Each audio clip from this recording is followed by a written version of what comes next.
Berlin, European countries Saturday sought to keep people from traveling in sunny Easter weather and grappled with how and when to start loosening the weeks-long shutdowns of much of public life.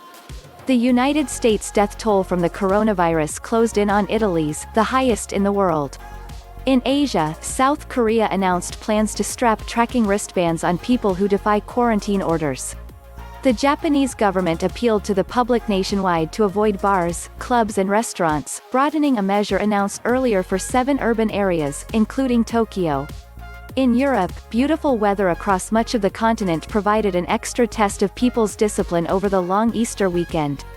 Italian authorities stepped up checks, particularly around the northern Lombardy region, which has borne the brunt of the COVID-19 outbreak.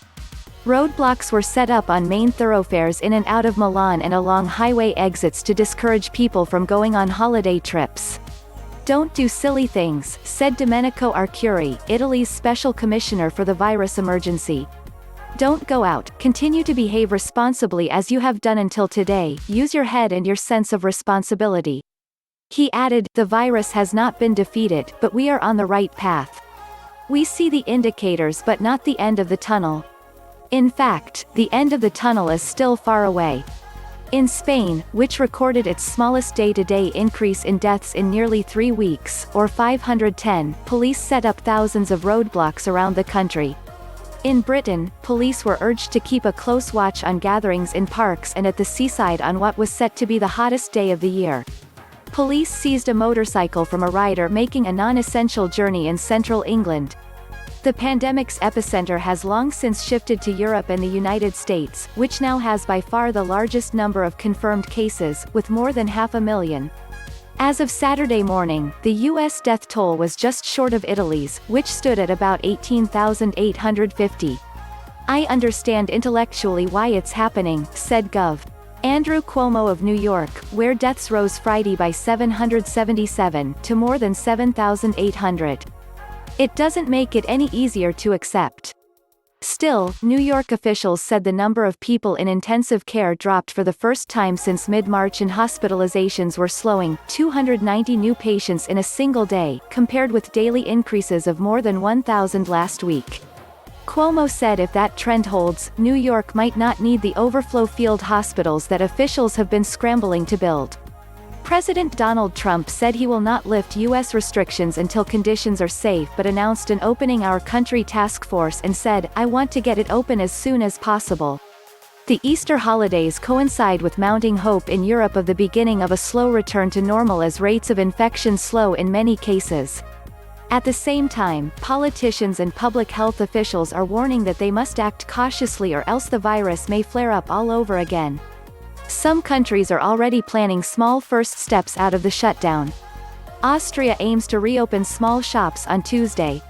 Spain, with more than 16,300 dead, is preparing to start rolling back the strictest of its measures Monday, when authorities will allow workers in some non-essential industries to return to factories and construction sites after a nearly complete 2-week stoppage. Health Minister Salvador Illa said the government will distribute reusable masks at subway stations and other public transportation hubs. "We think that with these measures we will prevent a jump in infections," Illa said. Italy continued to include all non-essential manufacturing in an extension of its national lockdown until May 3.